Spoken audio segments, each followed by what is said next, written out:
대한민국의 입장에서는 미국보다 당연히 높은 금리를 줘야지 외국 자본들을 유입시킬 수 있는데, 금리를 높이려니 국내 내수 책임지고 있는 우리 국민들의 가계 부담이 커지기 때문에 함부로 이러지도 저러지도 못하는 상황이라고 보시면 될 것 같습니다.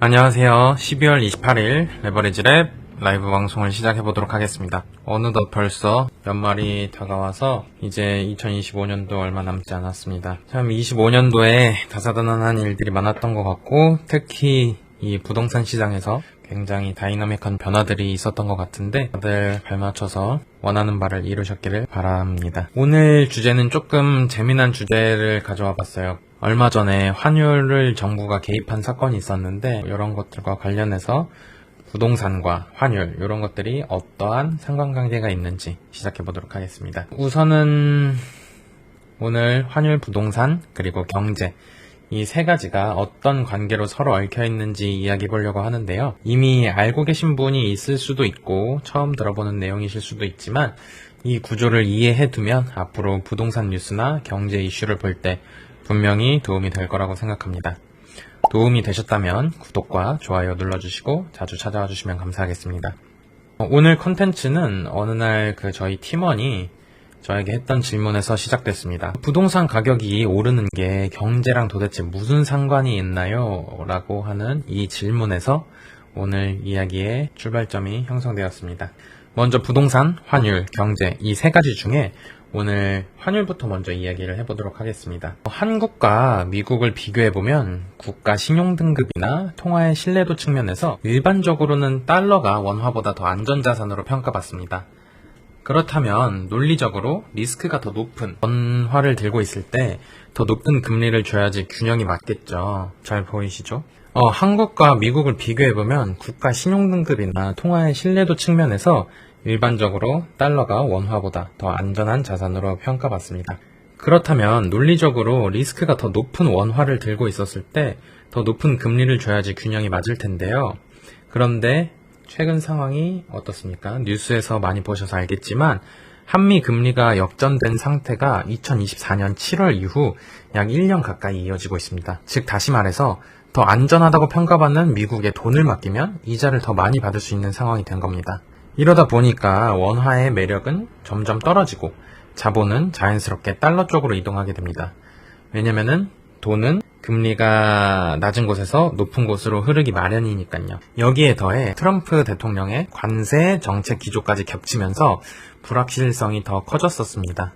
삼성이나 현대차 같은 글로벌 기업들이 해외에서 달러를 벌어서 이를 원화로 바꿔 다시 국내에 투자해야 하는 구조인데, 관세 정책과 미국 내 투자 압박이 커지다 보니까 달러를 원화로 바꾸기보다는 그대로 들고 있으려는 경향이 강해진 거죠. 다시 국내에 원화로 바꿨다가 미국에 투자를 해야 돼서 혹은 공장을 지어야 돼서 달러로 바꾸면 두 번의 환차익이 생기기 때문입니다. 여기에 추가적으로 또 하나의 요인이 있습니다. 바로 코로나 이후 한국 부동산 가격이 급격하게 상승하면서 2030 세대의 입장에서는 연끌을 해도 집을 사기 어려운 상황이 만들어졌습니다. 이 과정에서 부동산을 당장에 투자할 수 없다 보니 2030이 그나마 지금 갖고 있는 자산으로 투자할 수 있는, 상대적으로 국내 장보다 미국 주식시장의 상승률이 더 높다 보니까 부동산 대신에 미국 증권시장으로 자금이 이동한 것도 환율 상승의 한 원인이라는 분석도 있습니다. 이렇게 환율 상승의 흐름이 이어지자 정부에서 여러 차례 경고를 보냈었습니다. 규제를 한 해 만에 이런 루머들도 돌았었고, 국내 투자에 더 활발하게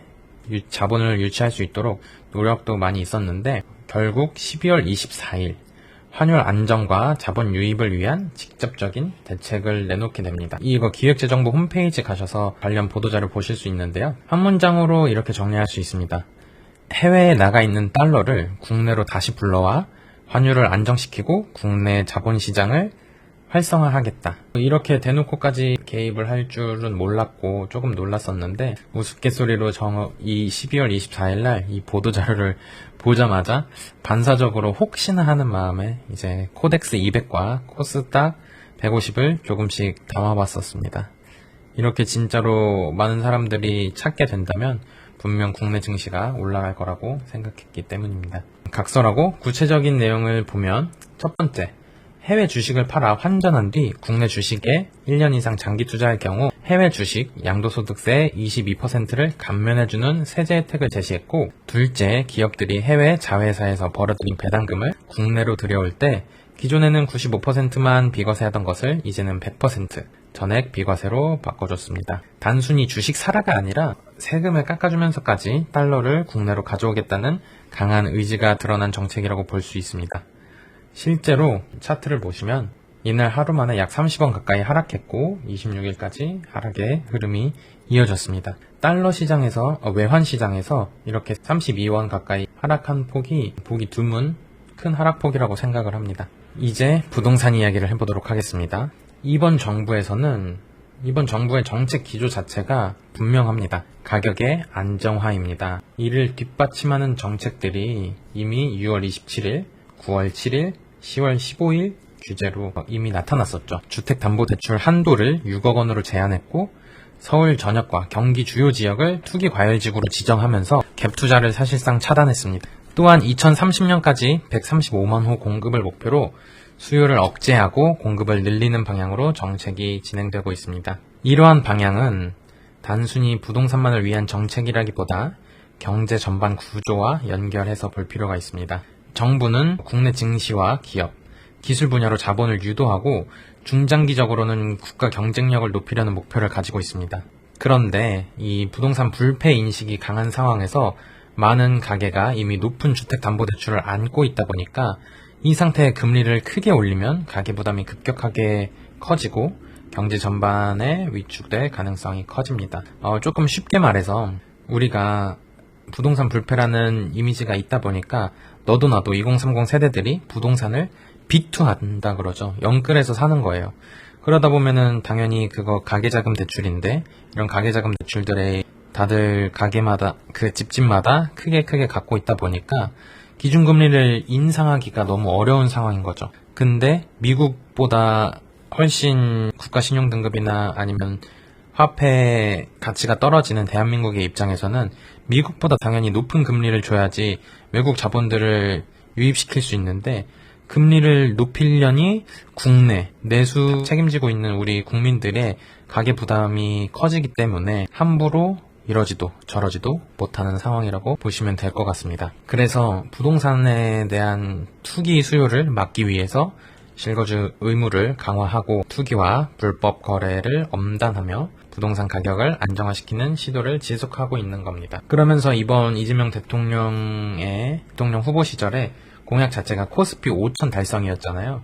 그래서 실제로 많은 자금들이 국내로 유입시켜서 기술과 기업들에게 투자할 수 있고, 이 기업과 기술들에 투자를 하게 되면 당연히 대한민국의 국가 경쟁력이 높아질 거라는 생각을 하고 있습니다. 그래서 실제로 저희가 4천까지 도달하긴 했었죠. 요즘에 조금 빠졌다가 다시 올라가고 반등하고 있는 것 같지만, 그래서 정리를 해보자면 부동산 가격은 단순히 집값의 문제가 아니라 환율, 금리, 자본이동, 그리고 대한민국 경제 구조의 중심에 있습니다. 부동산 가격이 높을수록 가계부채는 늘어나고 그만큼 금리 정책의 선택지는 줄어들게 되는 것이죠. 금리 정책이 자유롭지 못하면 환율에도 더 민감해지고 결국 경제 전반에 외부 충격에 취약해질 수밖에 없습니다.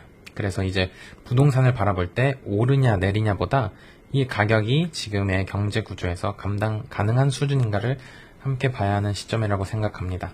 제 스레드인데요. 매번 라이브 방송에 대한 거나 아니면 혹은 특판금리 이런 거에 대한 그 정리도 함께 하고 있으니까 팔로우 해주시면 좋을 것 같습니다. 오늘 내용을 정리해보면 이렇습니다. 집값이 오를수록 가계부채가 늘고 금리 인상은 부담스러워진다. 금리를 쉽게 올리지 못하면 원화의 매력은 떨어지고 환율은 흔들린다.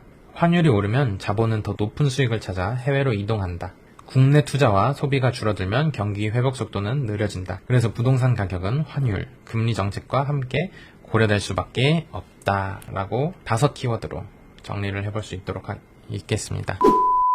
이거에 대한 내용은 새롭게 발표된 내용이 있는데, 요거는 다음 라이브 방송 때 한번 말씀을 드리도록 하겠고, 저한테 들어오는 질문 중에 많은 게 이런 게 있었어요.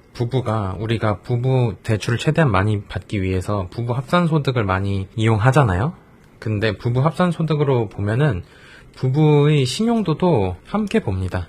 근데 만약에 배우자 혹은 여성분, 남성분 둘 중에 부부 중에 한 분이 신용도가 안 좋으신 분이었어요. 신용에 이제 문제가 많으신 분이었고 신용 점수가 한 300점대였나? 이런 분이 계셨거든요. 근데 대부분 이제 돈을 벌어오시는 거는 물론 여성분들도 많이 버시는 경우가 요즘 많지만 남성분들이 많이 벌잖아요. 그래서 남성분은 파산해서 신용도가 안 좋은 케이스였고 여성분은 조금씩 소일거리를 하지만 거의 전업주부셔서 이제 소득이 많이 좋지 않았어요. 근데 이 두 분들도 결국에 살기 위해서 외부에 이제 전세자금 대출을 알아보고 있는 케이스였는데 당연히 이제 전세자금을 대출을 받으려고 아내분 명의로 남편이 신용도가 안 좋으니까 아내분 명의로 이제 집을 계약을 했겠죠. 그러고서는 소득이 안 좋으니까 부부 합산 소득으로 보고 싶어 하시는 거였어요. 부부 합산 소득으로 보면은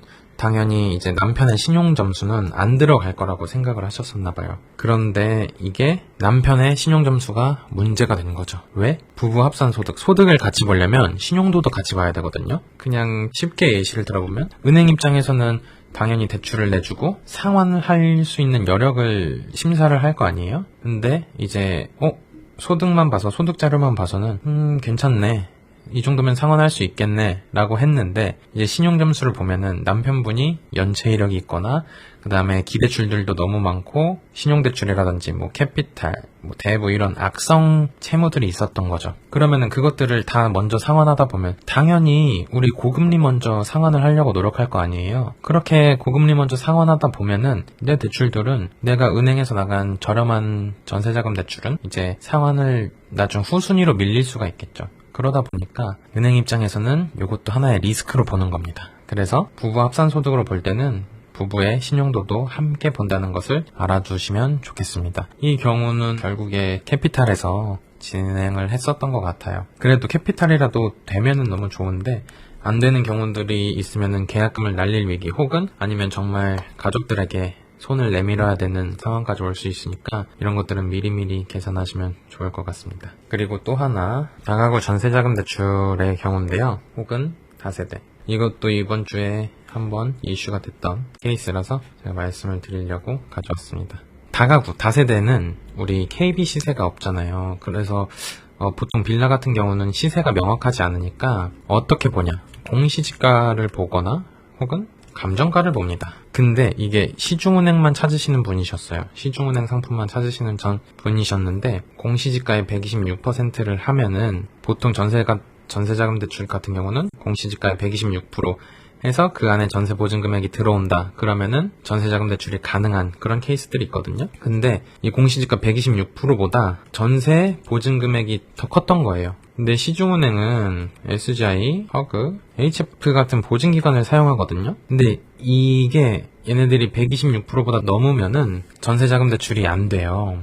그래가지고 이것도 계약서를 쓰신다고 하셨는데 아직 지금 나중에 더 안 좋게 뭐 이금융권이나 아니면 캐피탈로 가게 되는 상황이 생기실 수도 있습니다. 이런 것들도 실수하지 않게 알아보시면 좋을 것 같습니다. 이런 것들 다 생각하셔가지고 우리 전세대출이나 혹은 가계자금 대출 받으실 때 참고하시면 좋을 것 같습니다. 저희 오늘 이 부동산과 환율 그 다음에 이게 경제에 어떤 영향을 미치는지 이 내용에 대해서 한번 이야기 나눠봤습니다. 오늘 내용을 총 정리해보면 이런 내용이었어요. 집값이 오를수록 가계부채가 늘고 금리 인상은 부담스러워진다. 금리를 쉽게 올리지 못하면 원화의 매력은 떨어지고 환율은 흔들린다. 환율이 오르면 자본은 더 높은 수익을 찾아 해외로 이동하고 그러면 국내 투자와 소비가 줄어든다. 그러면 경기 회복 속도는 느려질 수밖에 없다라는 거죠. 그래서 부동산 가격은 환율, 금리 정책과 함께 고려될 수밖에 없습니다. 2025년에 정부의 부동산 규제들이 많이 나왔었는데 과연 2026년엔 어떤 일들이 생길지 우리를 기대하고 있을지 궁금합니다. 지금 이 한국과 미국을 비교해보면 당연히 미국의 달러가 더 한국의 원화보다 안전한 자산으로 평가받고 있잖아요. 외국인 투자자들이 원화를 갖고 있게 되면 더 높은 금리를 줘야 되는 게 맞는데 대한민국 같은 경우는 부동산의 가계부채가 더 많다 보니까 쉽게 금리를 올리지 못하고 있는 상황이라고 생각됩니다. 당연히 미국이 더 금리를 높게 주면 한국 원화를 들고 있을 필요가 없지 않을까요? 그래서 사실 2030 세대의 한 사람으로서 많은 사람들이 실제 주변 친구들이나 아니면은 주변에 하는 사람들이 다 미국 주식 하고 다 달러 사고 그러는 것 같아요. 금 모으기도 많이 하고 진짜 최근에 금값도 많이 올랐거든요. 금값 90만원 찍었다가 내려왔다가 다시 90만원, 100만원까지 향해 가고 있는 것 같아요. 12월 24일 날 정부가 개입해서 국내 자본시장 활성화 및 외환시장 구조적 수급 불균형 해소를 위한 국내 투자 외화 안정 세제 지원 방안 발표했었을 때 이러면은 실제로 많은 분들 미국 주식으로 수익을 많이 보신 분들이 있긴 하니까 이거 양도세 비과세 되면은 지금 우리가 양도세 250만원까지 비과세를 주고 250만원이 넘는 수익에 대해서는 22%의 양도세를 내거든요. 근데 막 투자금 자체가 크신 분들은 이게 당연히 250만원에 넘는 수익을 진작에 달성했을 수 있잖아요. 그런 분들이 이번 기회에 달러를 팔고 국내 시장 복귀 계좌 저거 만들어서 국내 투자할 수도 있지 않을까? 라고 생각이 들어가지고 이날 코덱스 200과 코스닥 150을 조금씩 담아봤는데 잘 됐으면 좋겠네요. 내일 월요일 이제 개장하는데 어떻게 될지 궁금합니다. 1금융보다 2금융권 금리가 더 높은 거죠? 라고 말씀하시는데 그렇습니다. 사실은 원래는 그런 게 맞죠. 1금융권보다 2금융권이 금리가 더 높고 2금융권보다 우리가 말하는 3금융이라는 것들이 이제 금리가 더 높을 수밖에 없는 구조긴 합니다. 그 이유는 1금융권 일단 자금을 끌고 오는 그 조달 금리부터가 차이가 있고요. 그 다음으로는 아무래도 밑에 금융권으로 갈수록 리스크들을 더 많이 지거든요.